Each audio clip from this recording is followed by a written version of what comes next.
On va parler des jumping jacks. Les jumping jacks, c'est des exercices de pliométrie, de saut, qui vont mettre forcément en contrainte vos articulations et aussi votre périnée, votre plancher pelvien. Mais justement, c'est en mettant en contrainte votre plancher pelvien que vous allez le renforcer.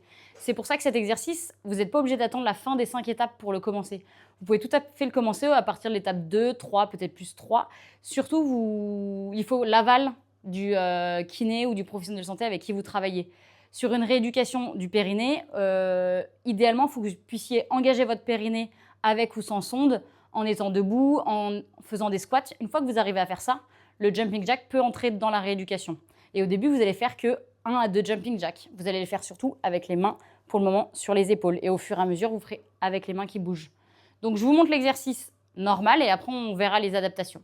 Donc, l'exercice normal, vous venez faire un petit squat, vous amenez les mains au plafond et vous ramenez tout au milieu. OK ? Donc, je souffle, je reviens. Je souffle, je reviens. Quand vous faites ça, vous pensez toujours au fil qui vous tire vers le plafond, d'engager votre gainage et votre plancher pelvien. Mais pensez pas pendant vos 10 jumping jacks, je rentre mon nombril et je contracte mon périnée. Non, je fais mes exercices en pensant toujours à être gainé. Ce sera le plus important. Et vous réfléchissez au nombre que vous faites parce que ça va permettre aussi que ça devienne un réflexe, cette contraction. Donc ça, c'est l'exercice le plus difficile.